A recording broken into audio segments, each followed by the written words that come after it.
السلام علیکم، میرے چینل کہانی کی دنیا میں خوش آمدید۔ آج کی کہانی کا نام ہے شہزادی گل صنوبر اور لکڑہارے کا بیٹا۔ اگر آپ کو کہانیاں سننا پسند ہیں تو ابھی میرے چینل کو سبسکرائب کریں اور ساتھ میں لگے بیل آئیکن کے بٹن کو بھی پریس کر دیں تاکہ آپ کو ملتی رہیں ویڈیو اپڈیٹس۔ تو چلیے چلتے ہیں آج کی کہانی کی طرف۔ ایک روز کا ذکر ہے، شہزادی گل صنوبر محل کے باغ میں جھولا جھول رہی تھی۔ اس کی دیکھ بھال کے لیے کنیزیں بھی اس کے ساتھ تھی۔ ملکہ اور بادشاہ بھی وہیں تھے اور تخت پر بیٹھے ایک دوسرے سے باتیں کر رہے تھے۔ شہزادی کو باغ میں جھولا جھولنا بہت اچھا لگتا تھا۔ وہ اپنی کنیزوں کے ساتھ روز شام کو یہاں آتی تھی۔ آج اس کے ساتھ ملکہ اور بادشاہ بھی آ گئے تھے۔ شہزادی حسب معمول جھولا جھول رہی تھی کہ اچانک اس کی نظر ایک نہایت خوبصورت پرندے پر پڑی۔ اس کا رنگ سنہری تھا اور سر پر ایک چھوٹا سا تاج بھی تھا۔ وہ درخت پر بیٹھا اسے ہی دیکھ رہا تھا۔ اس کی خوبصورتی دیکھ کر شہزادی گل صنوبر دنگ رہ گئی اور جھولے سے اتر کر اس درخت کے نزدیک آ گئی جس پر وہ خوبصورت پرندہ بیٹھا ہوا تھا۔ اس پرندے سے کہا، تم کتنے خوبصورت پرندے ہو، آؤ میرے پاس آؤ، میں تمہیں کھٹی میٹھی رس بھری کھلاؤں گی۔ اس کی بات سن کر پرندے نے کہا، میرا تو دل چاہ رہا ہے کہ تم جیسی اچھی اور خوش اخلاق لڑکی کے ساتھ کچھ دیر بیٹھ کر باتیں کروں اور کھٹی میٹھی رس بھریاں کھاؤں، مگر میں تو نگر نگر کی سیر کرنے کے لیے نکلا ہوں، اس لیے چلتا ہوں۔ یہ کہہ کر اس نے اپنے پر پھڑ پھڑائے اور اڑ گیا۔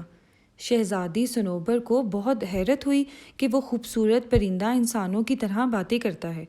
وہ بھاگ کر بادشاہ کے پاس آئی اور بولی، ابا حضور، مجھے وہ بولنے والا پرندہ چاہیے، ابھی اسی وقت۔ پہلے تو بادشاہ کی سمجھ میں کچھ نہیں آیا کہ شہزادی صنوبر کیا کہہ رہی ہے، مگر جب کنیزوں نے بتایا کہ درخت پر ایک سنہری پرندہ آ کر بیٹھا تھا اور انسانی زبان میں کچھ کہہ رہا تھا، تو بادشاہ نے کہا، بیٹی، میں نے کہانیوں میں تو سنا ہے کہ پرستان میں کچھ ایسے پرندے بھی ہوتے ہیں جو انسانوں کی طرح باتیں کرتے ہیں۔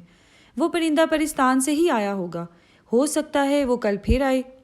اگلے روز شہزادی صنوبر انتظار کرتی رہی مگر وہ پرندہ دوبارہ وہاں نہیں آیا۔ اس کی فکر میں شہزادی نے پورے دن نہ کچھ کھایا اور نہ کچھ پیا۔ جب رات ہوئی تو وہ بالکل ہی نا امید ہو گئی اور ملکہ کے گلے لگ کر رونے لگی۔ ملکہ نے اسے مختلف طریقوں سے بہلانے کی کوشش کی مگر اس عجیب و غریب پرندے کے خیال کو شہزادی صنوبر کے دل سے نہ نکال سکی۔ اپنی چہیتی بیٹی کی اداسی دیکھ کر بادشاہ بھی پریشان ہو گیا۔ اس نے بہت سارے کھلونے منگوا کر شہزادی گل صنوبر کو دیے مگر اس نے ان کھلونوں کی طرف آنکھ اٹھا کر بھی نہیں دیکھا۔ جب 2-3 روز اسی طرح سے گزر گئے تو ملکہ اور بادشاہ کی تشویش میں اضافہ ہو گیا۔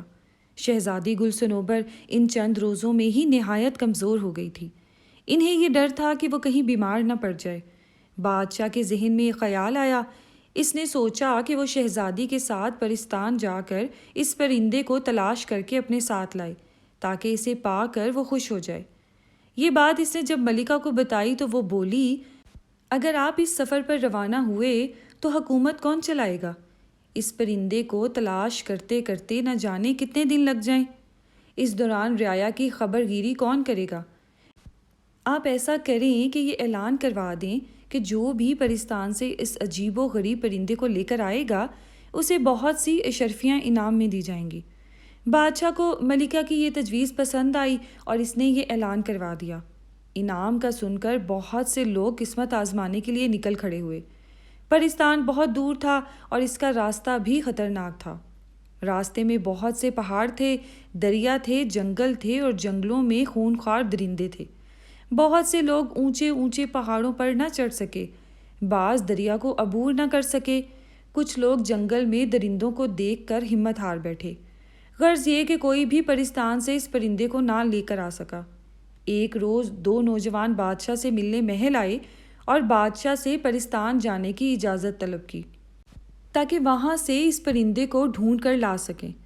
بادشاہ نے انہیں اجازت دے دی اور تاکید کی کہ وہ اس پرندے کو لے کر جلد سے جلد آنے کی کوشش کریں کیونکہ شہزادی گل صنوبر کی حالت دن بدن بگڑتی جا رہی تھی۔ دونوں نوجوان اپنے اپنے گھوڑوں پر سوار ہو کر اس پرخطر سفر پر روانہ ہو گئے۔ ان میں سے ایک کا نام شہریار تھا اور وہ ایک لکڑہارے کا بیٹا تھا۔ دوسرے نوجوان کا نام سلیم تھا اور اس کا باپ ریشمی کپڑوں کا تاجر تھا۔ سلیم چونکہ ایک دولت مند تاجر کا بیٹا تھا، اس لیے اس میں بہت غرور تھا۔ اس نے شہریار سے کہا، تم جا کر اپنے باپ کے ساتھ جنگل سے لکڑیاں کاٹو اور انہیں گدھے پر لاد کر شہر میں بیچو۔ تم ان چکروں میں کہاں پڑ گئے ہو؟ شہریار نے اس کی بات کا برا نہیں منایا اور مسکرا کر بولا، لکڑیاں تو میرے ابا کاٹ لیں گے، تم اس کی فکر چھوڑو۔ ہمارے بادشاہ سلامت اور ان کی ملکہ بہت اچھی ہیں، وہ دونوں اپنی رعایا کا بہت خیال رکھتے ہیں۔ ان لوگوں کے اچھے سلوک کی وجہ سے ہمارے ملک میں شیر اور بکری ایک گھاٹ پانی پیتے ہیں۔ اپنے بادشاہ سلامت کی وجہ سے ہم لوگ بہت خوشحال ہیں۔ اب ان پر وقت برا آیا ہے تو ہمارا فرض ہے کہ ہم ان کی مدد کریں۔ مجھے انعام کا لالچ نہیں، میں تو بس یہ چاہتا ہوں کہ وہ پرندہ جلد سے جلد لا کر بادشاہ سلامت کے حوالے کر دوں، تاکہ ان کی بیٹی خوش ہو جائے اور ہمارے بادشاہ اور ملکہ کی فکر دور ہو جائے۔ وہ باتیں کرتے کرتے کافی دور نکل آئے تھے۔ اس وقت وہ ایک میدان میں تھے جس میں کہیں کہیں بڑے بڑے درخت بھی نظر آ رہے تھے۔ ایک درخت کے نیچے انہوں نے ایک بوڑھی عورت اور اس کے شوہر کو دیکھا۔ شہریار اور سلیم کو آتا دیکھ کر بوڑھا شخص کھڑا ہو گیا اور انہیں روکنے کا اشارہ کیا۔ او بوڑھے شخص، تیرا دماغ خراب ہے جو ہمارا راستہ روک رہا ہے، سلیم نے نہایت غصے سے کہا، اور گھوڑے پر بیٹھے بیٹھے جھک کر ایک ہاتھ سے دھکا دے کر بوڑھے کو ایک طرف ہٹا دیا اور گھوڑا بھگاتا ہوا آگے نکل گیا۔ بیچارہ بوڑھا زمین پر گر پڑا۔ اسے گرتا دیکھ کر اس کی بیوی چیخ چیخ کر دہائیاں دینے لگی اور اسے زمین سے اٹھانے کی کوشش کرنے لگی۔ یہ دیکھ کر شہریار جلدی سے گھوڑے سے نیچے اترا، بوڑھے کو زمین پر سے اٹھایا اور بولا، محترم بزرگ، آپ کو چوٹ تو نہیں آئی؟ بوڑھا کرہاتا ہوا کھڑا ہو گیا اور بولا، برا ہو اس بدبخت کا، مجھے پہلے سے پتا ہوتا کہ وہ ایسا ہے تو میں کبھی بھی اسے اپنی مدد کے لیے نہیں روکتا۔ اسے چھوڑیے، مجھے بتائیے میں آپ کی کیا مدد کر سکتا ہوں؟ شہریار نے نہایت نرمی سے کہا، بیٹا ہم صبح سے گھر جانے کے لیے نکلے ہوئے ہیں، میں اپنی بیوی کے ساتھ اپنی بہن کے گھر سے آ رہا ہوں۔ ہمارا گاؤں یہاں سے چند کوس کے فاصلے پر ہے۔ ہم بوڑھے ہیں، چل چل کر بری طرح تھک گئے ہیں، بھوک سے برا حال ہے، گھر پہنچے تو کھانا کھائیں اور آرام کریں۔ تمہارے پاس گھوڑا موجود ہے، تمہاری مہربانی ہوگی اگر ہمیں گاؤں تک پہنچا دو۔ بوڑھے کی بات سن کر شہریار نے اپنا کھانا نکال کر ان دونوں کو دیا۔ یہ کھانا اس کی ماں نے اس کے ساتھ کر دیا تھا تاکہ سفر کے دوران اسے بھوک لگے تو وہ اسے کھا لے۔ جب وہ دونوں کھانا کھا چکے تو شہریار دونوں کو گھوڑے پر سوار کیا اور خود گھوڑے کے باغ پکڑ کر تیز تیز قدموں سے ان کے گاؤں کی سمت روانہ ہو گیا۔ دونوں میاں بیوی اسے دعائیں دے رہے تھے۔ شام ہوتے ہوتے وہ ایک گاؤں میں پہنچ گئے۔ اسی گاؤں میں ان بوڑھے میاں بیوی کا گھر تھا۔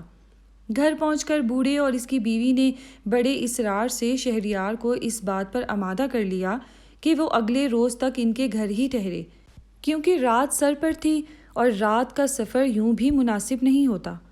شہریار نے ان کی بات مان لی۔ رات کھانے کے بعد بوڑھے نے کہا، اب نوجوان تم بتاؤ کہاں سے آ رہے ہو اور کہاں جا رہے ہو؟ جواب میں شہریار نے اسے پوری کہانی سنا دی اور بتایا کہ وہ بولنے والے پرندے کی تلاش میں پرستان جا رہا ہے تاکہ اسے لے جا کر شہزادی گل صنوبر کے حوالے کر سکے۔ اس کی بات سن کر بوڑھا سوچ میں پڑ گیا۔ کچھ دیر بعد اس نے کہا، پرستان میں کچھ ایسے نایاب پرندے بھی ہوتے ہیں جو انسانوں کی طرح باتیں کرتے ہیں، مگر انہیں وہاں جا کر تلاش کرنا پڑے گا۔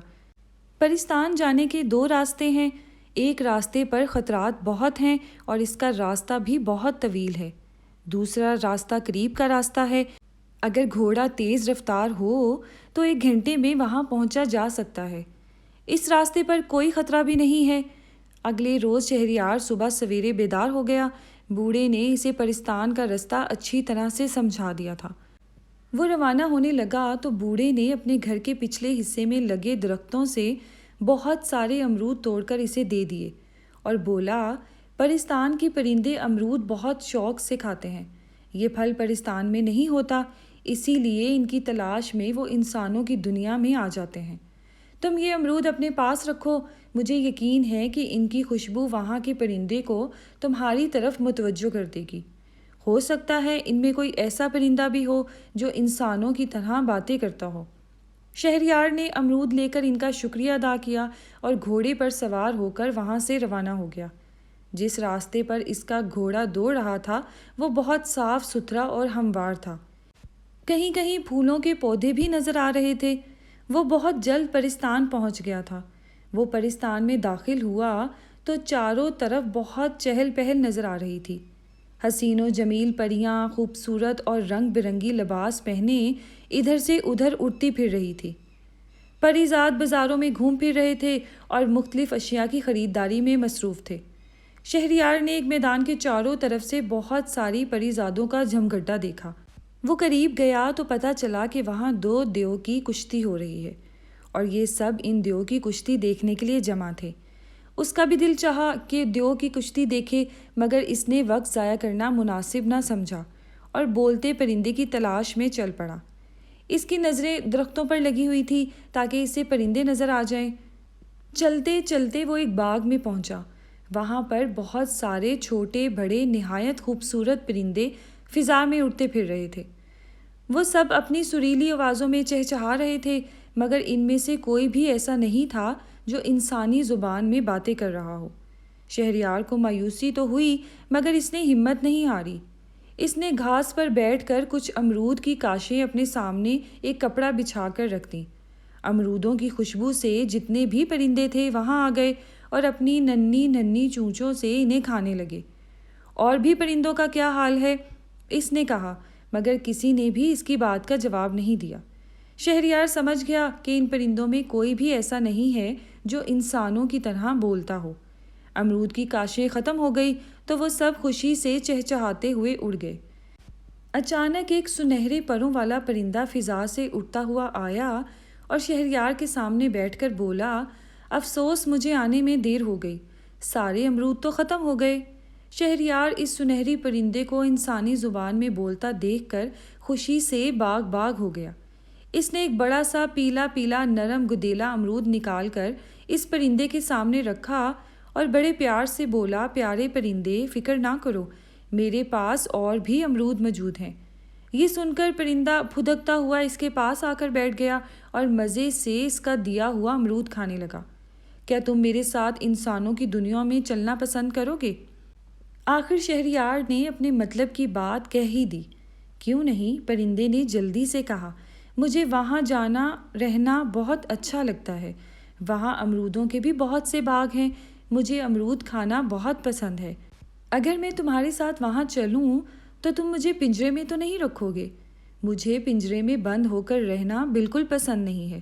میں تمہاری تلاش میں بہت دور سفر طے کر کر آ رہا ہوں۔ ہمارے بادشاہ کی بیٹی تمہیں یاد کر کر کے ہلکان ہو گئی ہے۔ اس نے کھانا پینا بھی چھوڑ دیا ہے۔ میں تمہیں لے جا کر اسی شہزادی کے حوالے کر دوں گا۔ وہاں محل میں تم بہت آرام سے رہو گے۔ میں اسے بتا دوں گا کہ وہ تمہیں پنجرے میں بند نہ کرے۔ شہریار نے کہا، میں کچھ روز پہلے شہزادی سے مل چکا ہوں۔ میں شہر شہر گھومنے پھرنے نکلا تھا اور اتفاق سے محل کے باغ میں میری شہزادی سے ملاقات ہو گئی تھی۔ وہ ایک بہت اچھی اور خوش اخلاق لڑکی ہے۔ میں بخوشی اس کے پاس رہنے کو تیار ہوں۔ پرندے نے کہا اور اڑ کر شہریار کے پاس آ کر بیٹھ گیا۔ شہریار کا مقصد پورا ہو گیا، لہٰذا وہ واپسی کے سفر پر روانہ ہو گیا۔ پرندہ کافی اونچائی پر اس کے گھوڑے کے ساتھ اڑ رہا تھا۔ ابھی وہ اپنے ملک کی حدود میں داخل ہوا ہی تھا کہ اس نے سلیم کو دور سے آتے ہوئے دیکھا۔ اس کی حالت انتہائی خراب تھی اور اس کے جسم پر دھول مٹی اور کپڑے بھی بہت بوسیدہ ہو گئے تھے۔ اس کا گھوڑا بھی نہایت کمزور ہو گیا تھا۔ شہریار سمجھ گیا کہ پرستان جانے کے لیے سلیم اس پرخطر راستے پر نکل گیا ہوگا جس کے بارے میں بوڑھے نے اسے بتایا تھا۔ سلیم نے بھی اسے دیکھ لیا تھا۔ وہ اس کے قریب آیا، دونوں ایک دوسرے سے ملے۔ شہریار کے پوچھنے پر سلیم نے بتایا، مجھ سے بہت بڑی غلطی ہوئی جو میں انعام کی لالچ میں اس سفر پر نکل کھڑا ہوا۔ پرستان کے راستے میں بہت خطرات تھے، میں بڑی مشکل سے اپنی جان بچا کر بھاگا ہوں۔ شہریار نے اسے اپنی کہانی سنائی اور بتایا کہ اس نے بوڑھے میاں بیوی کو اپنے گھوڑے پر بٹھا کر ان کے گاؤں پہنچایا تھا۔ بوڑھے نے خوش ہو کر اس کی مدد کی، جس کی وجہ سے وہ بولنے والا پرندہ حاصل کرنے میں کامیاب ہو گیا ہے۔ وہ پرندہ تو تمہارے پاس نظر نہیں آ رہا، کہاں ہے؟ سلیم نے بڑے اشتیاق سے پوچھا۔ شہریار نے آسمان کی طرف دیکھتے ہوئے اوپر اشارہ کیا۔ سلیم نے دیکھا کہ ایک خوبصورت سنہری پرندہ ان کے سروں پر منڈلا رہا ہے۔ انہیں باتیں کرتا دیکھ کر پرندے نے چلا کر کہا، شہریار جلدی کرو، ایسا نہ ہو کہ رات ہو جائے۔ شہریار نے سلیم کو خدا حافظ کہا اور اپنے گھوڑے کو چلنے کا اشارہ کیا۔ سلیم نے انہیں جاتا دیکھا تو بولا، اگر میں ان بوڑھے میاں بیوی کے ساتھ برا سلوک نہیں کرتا تو مجھے بھی بولتا پرندہ مل جاتا۔ شہزادی کے پاس ایسے 2 پرندے ہو جاتے۔ میں نے اپنی بد اخلاقی کی وجہ سے انعام حاصل کرنے کا موقع ضائع کر دیا۔ مجھے اپنے برے سلوک اور غرور کی سزا مل گئی ہے۔ یہ کہہ کر وہ بھی اپنی راہ ہو گیا۔ شہریار محل پہنچا تو سنہری پرندے کو دیکھ کر شہزادی گل صنوبر خوش ہو گئی۔ پرندہ بھی بہت جلد اس سے مانوس ہو گیا تھا۔ شہزادی جہاں بھی جاتی وہ اس کے پیچھے پیچھے ہوتا۔ شہریار کے کہنے پر شہزادی گل صنوبر نے وعدہ کر لیا کہ وہ پرندے کو پنجرے میں نہیں رکھے گی۔ شہزادی گل صنوبر کو خوش دیکھ کر بادشاہ اور ملکہ نے بھی سکھ کا سانس لیا۔ بادشاہ نے شہریار کی ہمت اور بہادری کی بہت تعریف کی۔